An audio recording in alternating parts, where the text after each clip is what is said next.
tentang itu. Kenapa Itu dipindah di dia ayat ngomong sama 11-nya? siapa? Oke, saya tanya, itu dia Allah ngomong sama siapa? Ngomong sama siapa Allah? Iya betul pun. Saya bilang kan Dia saya bawa ngomong sama narasi ini siapa? dulu. Saya tanya dia ngomong sama siapa? Jangan ngelak kamu. Saya minta yang pertama bahwa Yesus mengaku dia sendiri adalah Tuhan dan sembahlah dia. Ini pernyataan Yesus langsung ya. Yang kedua, pernyataan Yesus untuk bergereja di Bible Kristen itu, Bun. Silakan. Oke, jawabannya yang pertama Boleh Keluaran 20, ya. Yang pertama jawabannya Keluaran 20 ayat 1 sampai 5. Yang kedua Kisah Para Rasul 20 ayat 7. Itu jawabannya. Ada lagi? Saya butuh Ada data. lagi pertanyaannya? Tunjukkan datanya, Bun. Tunjukkan datanya. Oke. Anda ada pertanyaan yang lain selain itu? Sabar, itu dulu. Tunjukkan datanya biar saya lihat. Kalau Tadi memang betul, saya dari sepakat dengan kemarin, Anda.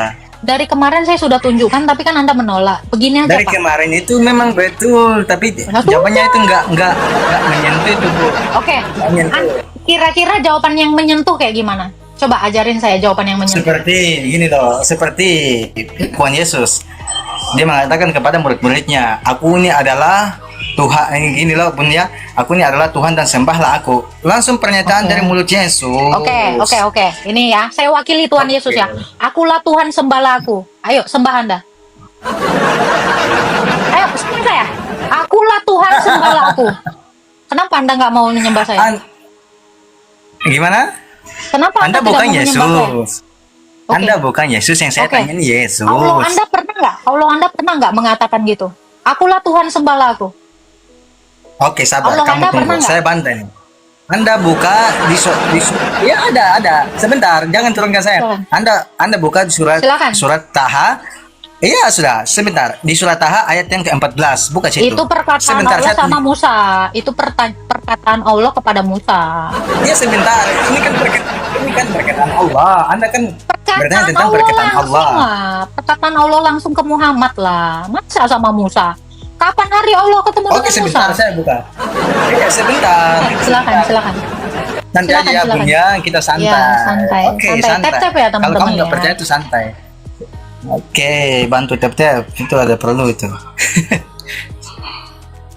Sebentar ya, Bun ya. Oke.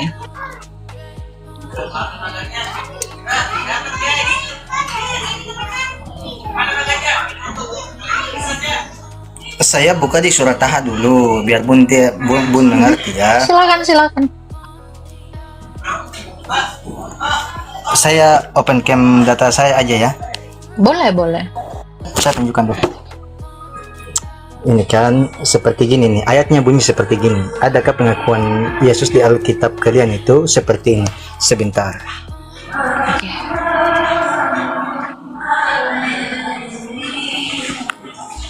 Ini loh Bun.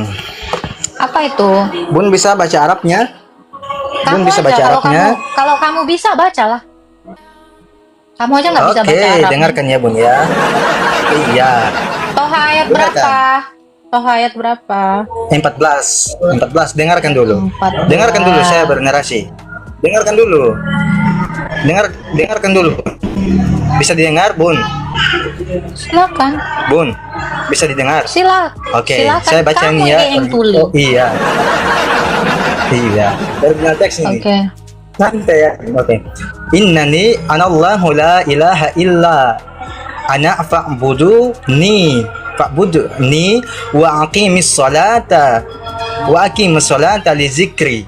Dan artinya, sungguh aku ini Allah dan tidak ada Tuhan selain aku, maka sembahlah aku dan laksanakan sholat untuk mengingat aku. Gitu loh Bun, pengakuan. Coba saya ayat minta 11-nya. pengakuan Coba ayat Yesus. 11-nya. Coba dari ayat 11-nya. Coba dari ayat 11-nya. Coba dari ayat 11. Bunda Bunda kan minta pengakuan Allah tentang itu. Kenapa Itu dipindah di dia ayat ngomong sama 11-nya? siapa? Oke, saya tanya. Itu dia Allah ngomong sama siapa? Ngomong sama siapa Allah? Iya betul Bun. Saya bilang kan Dia saya bawa ngomong sama narasi ini siapa? dulu. Saya tanya dia ngomong sama siapa? Jangan ngelak kamu. Tuh Allah ngomong sama siapa? Berkata itu. Sama Iya, siapa? sama Musa. Ini kan data saya yang pertama. Ini data saya. Saya tanya, di mana pengakuan Allahmu berkata, dia Allah sembahlah aku kepada Muhammad, bukan sama Musa. Itu makanya saya bilang, dia itu di ayat 11-nya, nih ayat 11, ya. Ketika mendatanginya di tempat api, Musa dipanggil, "Wahai Musa, sesungguhnya aku adalah Tuhanmu."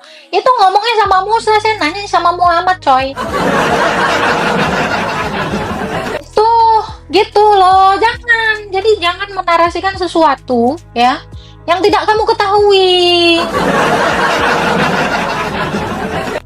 Itu kan. Karena Keluaran 20 itu juga Tuhan Yesus ngomong sama Musa.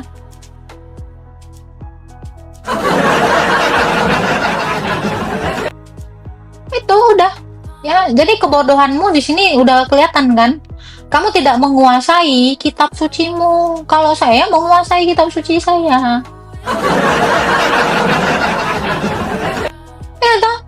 Makanya kamu tanya, di mana Yesus mengaku Tuhan sembahlah aku? Keluaran 20 saya bawa itu kenapa? Karena itu pengakuan Yesus kepada Musa.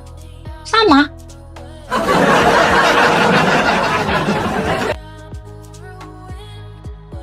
Itu. Ya kan? Udah. Ada lagi yang mau ditanya? Yang barulah pertanyaannya. Pertanyaan-pertanyaan yang udah saya jawab, jangan ditanya lagi. Udah kan? Gimana? Masih mau naik lagi? Nggak berani dia lagi naik kan? Ya udah. Gitu loh. Itu kan narasi Tuhan Yesus kepada Musa.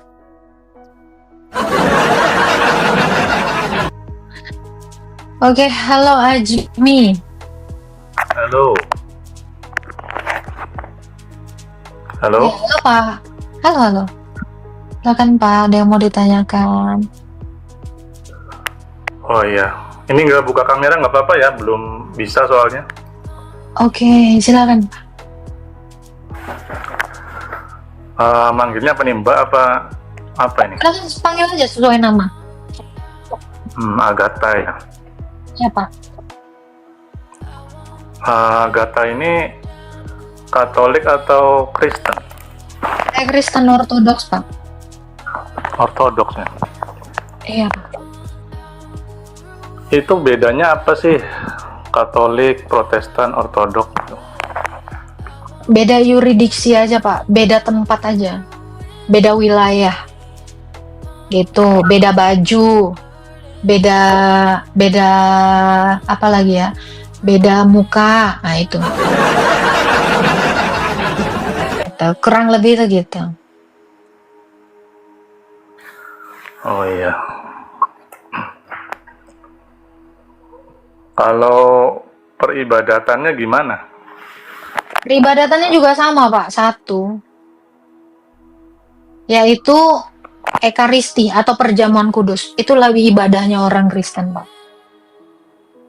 Baptisan, perjamuan kudus itu. Oke. Ada lagi yang mau ditanyakan Pak? Apa lagi?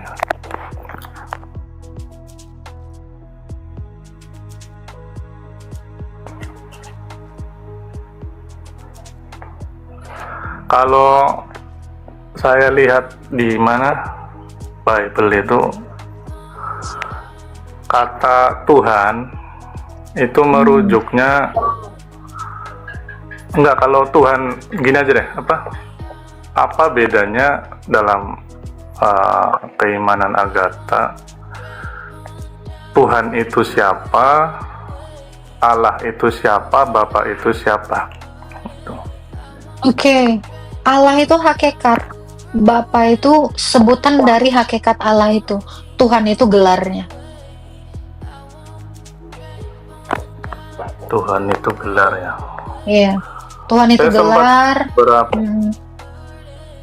Beberapa kali lihat itu ya, ada yang buat pendapat ada Tuhan, ada Tuhan, itu sama aja katanya. Kalau Agatha gimana? Tuhan itu sudah mengalami perubahan definisi ya. Kalau Tuhan itu sendiri artinya adalah penguasa. Nah, sekarang ini definisi Tuhan itu karena bahasa itu berkembang, itu mengalami yang namanya degradasi atau penurunan kualitas. Tuhan itu bisa disematkan kepada seorang laki-laki. Kalau dulu Tuhan itu hanya disematkan kepada penguasa. Gitu. Nah, Tuhan itu adalah penguasa di atas penguasa di bumi dan di langit. Makanya namanya Tuhan. Gitu. Jadi, skup kuasanya itu, kendalinya itu lebih lebar, lebih besar lagi. Tuhan itu merangkum bumi dan sorga.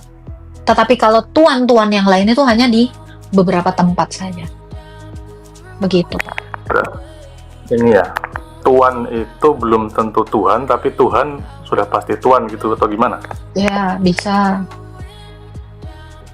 Oke. Ada lagi yang mau ditanyakan Pak Azmi? Kalau dari apa ini tema ini, Oke. ini gimana ini? Itu adalah bentuk pertanyaan dari Bantuan. orang-orang. Ya, ini adalah bentuk dari pertanyaan orang-orang tuli dan orang-orang yang tidak berakal. Itu. Mereka selalu mempertanyakan ketuhanannya Tuhan Yesus. Iya, orang tuli itu memang selalu mempertanyakan itu, Pak.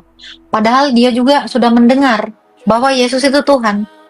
Dan secara akal pun dia sudah tahu bahwa kuasanya dia itu adalah kuasa Tuhan.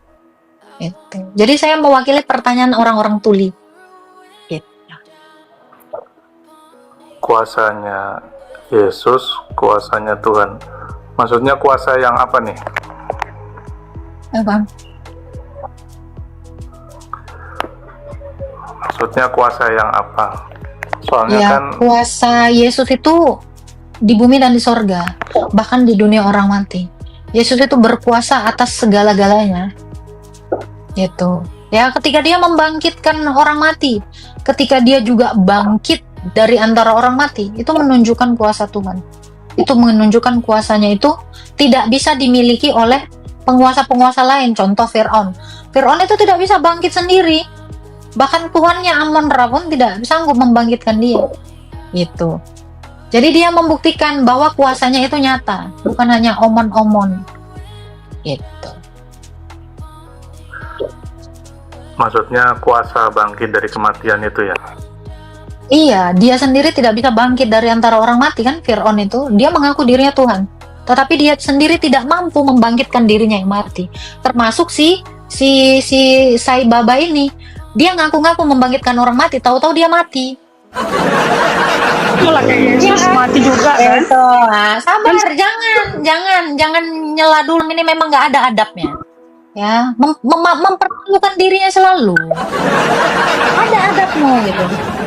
Ya, si Sai Baba itu juga dia mati nggak bisa bangkit sendiri. Jadi Tuhan itu harus membuktikan dirinya membangkitkan orang mati. Karena gini Pak, kalau dia mengatakan membangkitkan orang mati, ya kan, membangkitkan orang mati, itu dia bilang adalah kuasanya. Dia juga harus membuktikan itu pada dirinya sendiri, menguji kepada dirinya sendiri. Apakah dia bisa bangkit dari antara orang mati? Jadi Yesus itu tidak hanya membangkitkan saja, tetapi dia pun bisa juga membuktikan kepada dirinya sendiri. Gitu. Seperti itu Pak Azmi. Mati suri itu gimana? Bisa nggak? Oke, kalau orang mati suri, mati lagi nggak? Apa dia hidup selama-lamanya? Itu dia. Ya toh, kebangkitan Yesus itu mati satu kali dan tidak mati lagi. Kalau mati suri itu, taruhlah dia mati suri. Habis itu, dia mati lagi kan?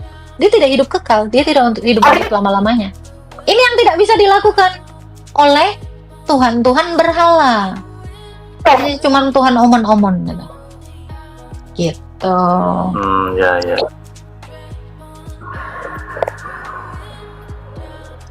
Seperti itu, Pak. Terus, jadi harus juga diuji kepada dirinya sendiri.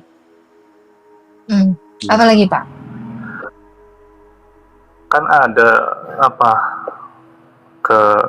keyakinan dogma Kristen itu bahwa Yesus mati untuk menebus dosa, tapi dalam pengajarannya Yesus itu mengajarkan pengampunan. Itu gimana? Gimana? Ulang, Pak. Maaf, sorry. Iya, dogma Kristen itu kan bahwa Yesus untuk menebus dosa manusia, tapi dalam pengajarannya sebagai nabi itu dia mengajarkan adanya pengampunan, artinya tanpa harus penebusan itu bagaimana? Pengampunan yang melalui penebusan lah. Tidak ada pengampunan kalau tidak ada kurban. Pengampunan itu baru ada ketika ada kurban. Jadi pengampunan itu adalah penghapusan dosa. Dosa itu hanya bisa dihapus dengan cara mata ganti mata, nyawa ganti nyawa. Itu baru dihapus. Itulah keadilan Tuhan.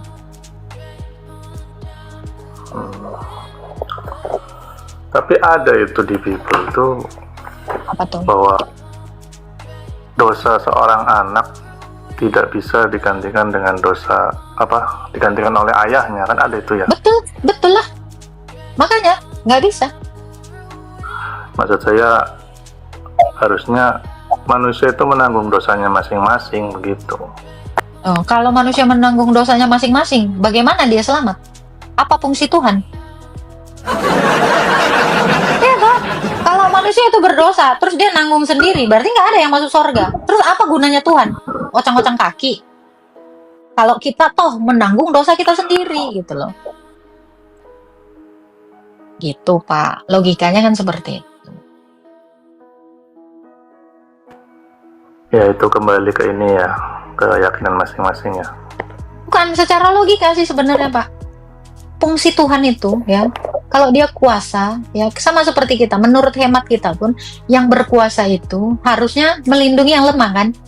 Itulah yang dilakukan Tuhan gitu. Kita ini semua tidak punya kuasa, makanya dia yang kuasa menebus kita semua dari dosa. Minta lapar. Ya itu perbedaan kalau di Islam kan adanya pengampunan gitu. Berbuat dosa itu memang sudah kehidupannya begitu, manusia diciptakan dengan hawa nafsu, pasti berbuat dosa, tempatnya salah, lupa. Makanya Tuhan harus terbuka pengampunannya begitu. Kodrat manusia itu kan diciptakan baik, betul nggak, Pak? Diciptakan Atau baik. kodrat manusia itu diciptakan tidak baik. Oke. Berarti perbuatan baik itu adalah hal yang biasa bagi manusia, betul nggak? Iya betul. Itu adalah lumrahnya seorang manusia. Jadi ketika dia berbuat salah atau berbuat dosa, cuman apa yang setimpal dengan dosanya? Kalau mengingat Allah itu adil, kalau mengingat manusia itu butuh keadilan, gitu kan? Sebenarnya itu karena perbedaan keyakinan sih. Kalau di Islam kan lebih mudah kelihatannya begitu, tanpa harus repot-repot Tuhan itu. Oke, lebih mudah. Misalnya Bapak mencuri, hukuman apa yang pantas oleh seorang pencuri menurut Anda?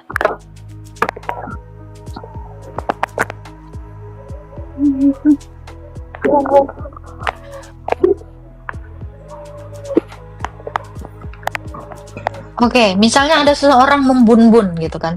Hukuman apa yang pantas terhadap seorang pembunbun gitu? Karena Tuhan itu selain Maha mengampuni, dia juga kan Maha adil. Keadilan apa yang didapat oleh korbannya dan keadilan apa yang didapat oleh pelakunya?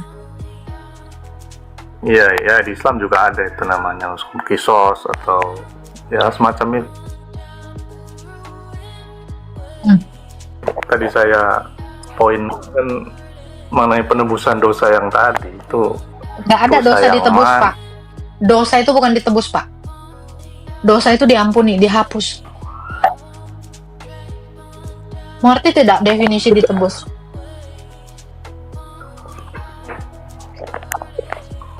Ditebus itu artinya digantikan, lalu diambil, betul kan? Diambil dan digantikan. Jadi dosa itu tidak pernah digantikan. Jadi yang ditebus itu adalah manusia.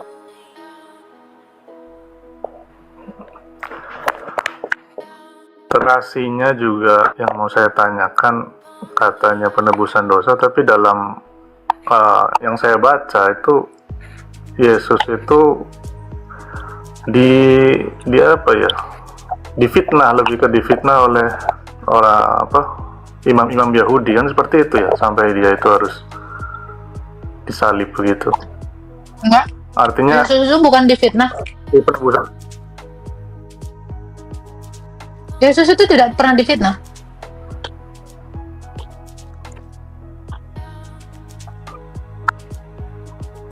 Orang Farisi itu tidak Ya, suka artinya- dia mendengar mengatakan kebenaran. Ya, intinya begitu. Artinya proses ke penyalibannya itu bukan, kelihatan yang saya baca itu tidak seperti sedang melakukan penebusan dosa, nggak nyambung dengan alur ceritanya begitu. Oke. Bapak tahu arti penebusan? Kurban. Domba tidak Iya, punya saya salah. tahu. Domba tidak punya salah. Tapi dibunuh, disembelih.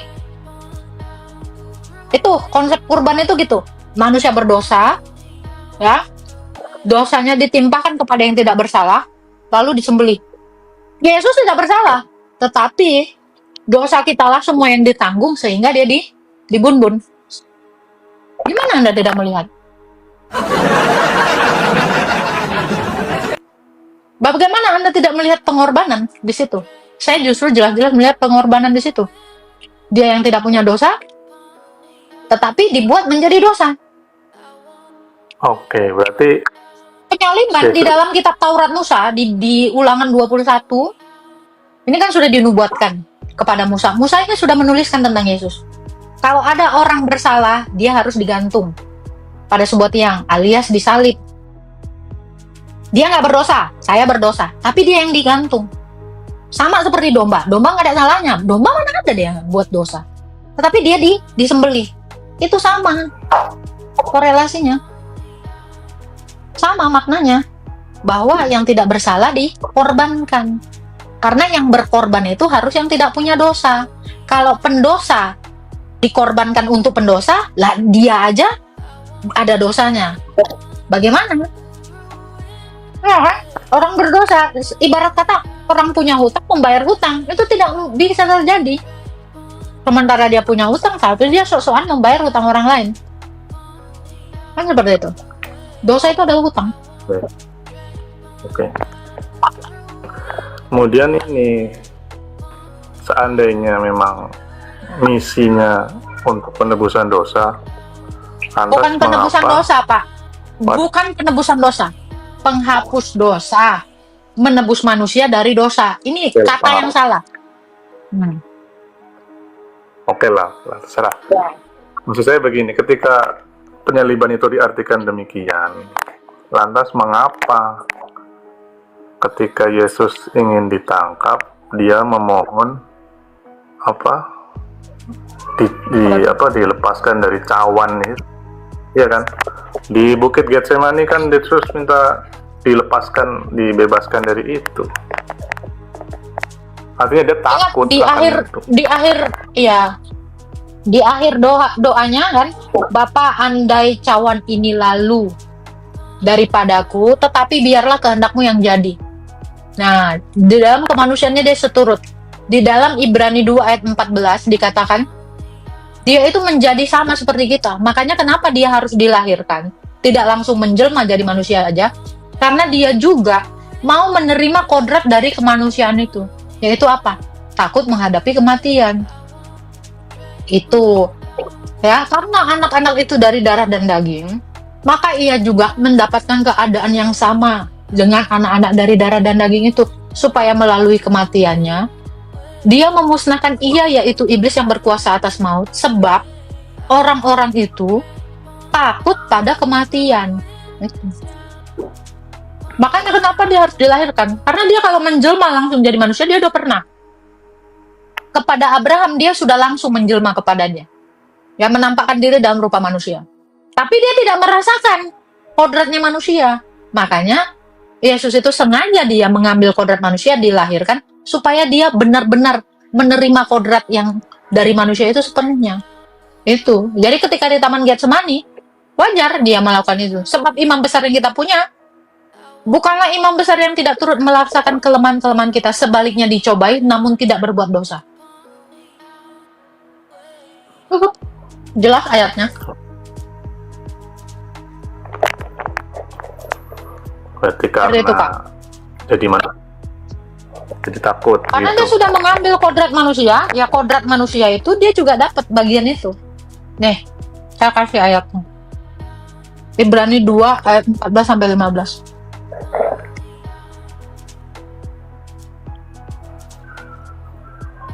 Nih, yang saya katakan tuh ada ayat. Nih. Karena anak-anak itu adalah anak-anak dari darah dan daging, maka ia juga mendapatkan sama, menjadi sama dengan mereka dan mendapatkan bagian dalam keadaan mereka, supaya oleh kematiannya ia memusnahkan ia, yaitu iblis yang berkuasa atas maut, dan supaya dengan jalan demikian ia membebaskan mereka yang seumur hidupnya berada dalam perhambaan karena takutnya akan maut. Ini makanya dia dilahirkan, ya. Ibrani 4 ayat 15. Nih. Ya. Sebab imam besar yang kita punya bukanlah imam besar yang tidak turut merasakan kelemahan-kelemahan kita. Sebaliknya sama dengan kita, ia dicobai, namun ia tidak berbuat dosa. Ini. Begitu. Jadi kenapa dia ketakutan? Ya, karena dia sudah mengambil kodrat manusia itu, tetapi dia taat sampai mati, bahkan sampai mati di kayu salib. Filipi 2 ayat 8. Ya, Filipi 2 ayat 6 sampai 8. Ini ayatnya, Pak. Ya. Yang walaupun dalam rupa Allah tidak menganggap kesetaraan itu sebagai milik yang harus dipertahankan, melainkan dia telah merendahkan dirinya dan mengambil rupa seorang hamba. Itu, ya, supaya dia taat sampai mati, bahkan sampai mati di kayu salib. Ini. Itu. Jadi dia itu mengalahkan dosa itu dalam daging. Karena dosa Adam dan Hawa itu adalah tidak taat. Tidak taat kepada perintah Allah. Dia sengaja mengambil kodrat manusia dan mengalahkan ketidaktaatan dengan ketaatan. Itu, Pak. Mungkin Bapak tidak mengerti akan hal ini, ya. Penjelasannya ini agak ini, ya, bagi Anda. Padahal saya sudah menggunakan bahasa yang simple gitu. Jadi dia itu adalah Allah. Allah yang mengambil kodrat manusia. Ini dulu yang harus kita ketahui. Ini dulu yang harus kita kenali. Bahwa dia itu adalah firman Allah. Terus, oke. Kemudian ini, Pak, kan sering orang Kristen bilang Yesus itu jelmaan gitu ya, dari Allah itu sendiri. Benar nggak? Allah menjelma menjadi manusia, bukan jelmaan Allah. Allah itu istilah yang aneh. Allah bukan menjelma jadi jelmaan manusia. Allah. Iya. Terus berarti ada harusnya satu tokoh gitu kan, tapi dalam yang tertulis itu mereka terpisah gitu antara Yesus dan Allah itu. Kalau Gimana? terpisah Allah itu nggak bisa ngomong dong. Nggak pernah. Justru Yesus mengatakan di Yohanes 10 ayat 30, aku dan Bapa satu. Terus tiba-tiba Anda mengarang cerita terpisah. Ini kenapa hidup Anda ini penuh dengan karangan gitu? Kalau Allah terpisah dari firman-Nya, bisu dong Allah itu. Sementara Bapa itu bisa berfirman gitu. Ini kan kekocakan yang hakiki gitu loh. Siapa yang menarasikan Allah terpisah? Orang gila mana yang mengatakan Allah terpisah dari firman-Nya? Ya, tadi aja waktu di Taman Getsemani Yesus berdoa. Itu kan menunjukkan Berdoa dengan terpisah apa hubungannya? Ya, ada yang berdoa, ada yang dimintai doa. Berarti di situ kalau seandainya Yesus itu satu, berarti Anda nggak paham tadi. Berarti Anda nggak paham dia sudah mengambil kodrat manusia. Tadi saya jelasin panjang lebar, telinga Anda hilang. Tiba-tiba jadi budek. Ketika sudah Anda tahu kan dia Allah. Mengambil kodrat manusia. Saya manusia. Mengambil. Berarti saya apa dia, tambahkan. Mas? Ya HP ini bukan saya. Tapi satu. Gitu loh. Aduh. Ini. Udahlah Pak. Bapak tanya yang ringan-ringan aja Pak. Bapak nggak nyampe otaknya. Coba. Sekarang saya tanya Anda gini aja deh. Nanya sekarang aja deh. Allahmu bisa membangkitkan orang mati nggak? Bisa. Siapalah orang mati yang udah dibangkitkan dia? Nggak Gimana? ada. Siapa satu orang mati yang sudah dibangkitkan dia? Orang yang sudah dibangkitkan banyak, bukan cuma Yesus. Orang mati yang sudah dibangkitkan Allahmu itu siapa? Pakai real aja lah. Kamu kalau bilang Yesus karena Quranmu bilang Allah itu mengangkat Isa, tidak mematikannya. Ini jangan ngarang lagi Bapak. Karena Isa itu nggak mati dalam perspektif Anda. Ya so? Siapa?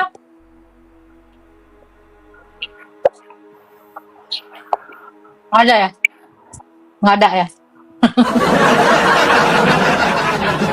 Kalau nggak ada nggak usah dipaksain Pak. Nanti sakit. Ada, namanya Nabi Uzair. Siapa itu Uzair? Ezra. Ezra? Ya. Siapa itu Ezra? Nabi di dalam kerajaan apa itu? Emangnya Allah punya nabi namanya Ezra? Iya, kalau dalam tradisi Islam namanya Uzair, kalau di Alkitab mungkin namanya Ezra. Jangan disama-samain dong nebeng. Oke.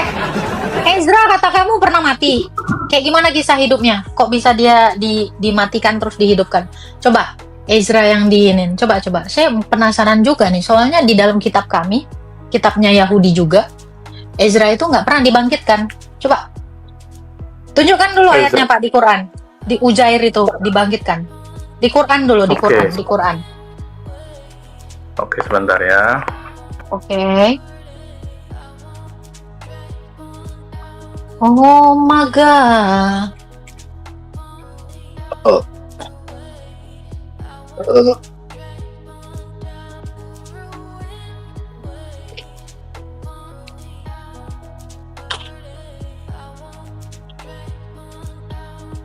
Berapa, Pak?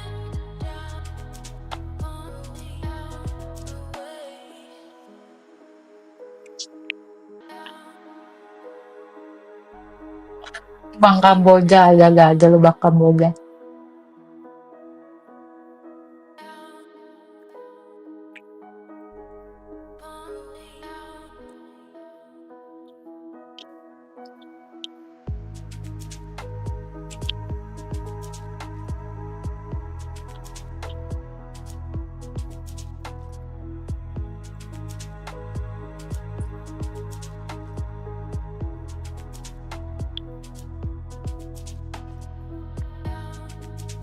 Ini ya, aku kasih info buat teman-teman Kristen ya. Ezra itu tidak pernah dipanggil nabi, tetapi dia imam. Ini satu aja. Ini juga untuk teman-teman Kristen. Siapa tahu ada teman-teman Kristen yang nggak tahu ya. Ezra itu bukan pernah, bahkan tidak pernah disebut nabi, tetapi seorang imam. Oke.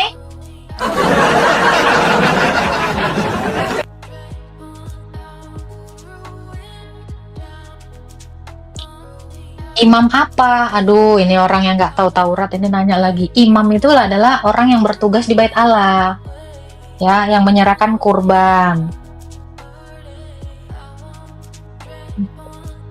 Ezra ini hidup di zaman pembuangan di Babel.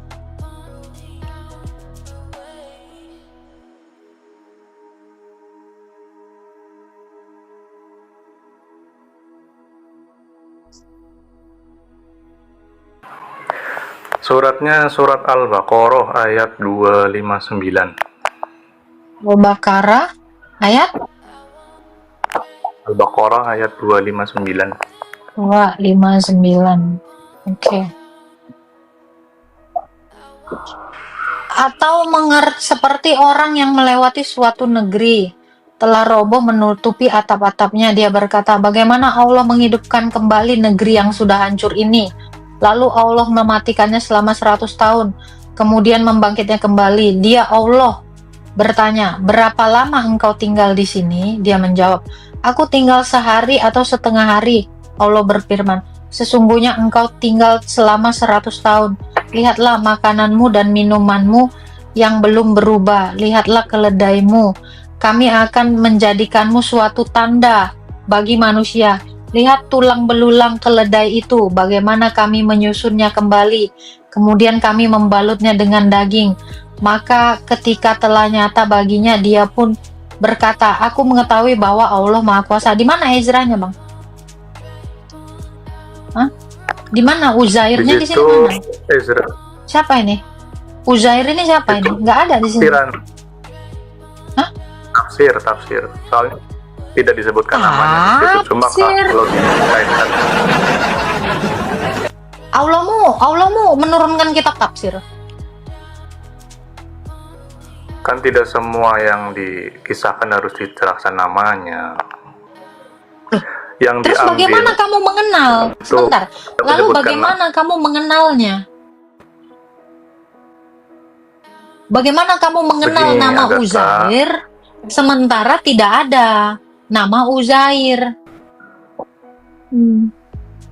bukan tidak akurat.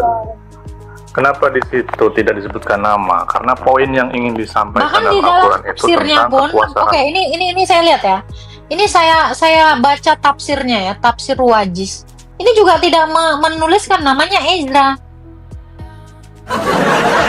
Namanya Uzair pun tidak ada di tafsirnya nih ya, tafsir Wajiz. Nih ya. Aku melihat suatu negeri. Nih, nggak ada, ini tafsir nih, saya baca tafsirnya. Ya, nih. Ini tidak ada dikatakan Uzair. Seperti cerita orang melewati suatu negeri. Ini apa lagi nih? Ini menceritakan apa ini? Seperti. Di mana, Pak? Ya udah. Di Udah. tafsirnya aja nggak ada gitu loh. Jadi kalau masih penasaran tinggal cari siapa Bukan orang masalah yang penasaran, Pak. Bukan masalah penasaran 25. ya. Seolah-olah si penafsir ini lebih jago daripada Tuhannya sendiri gitu loh. Nih, saya cari lagi nih tafsir Tahlili.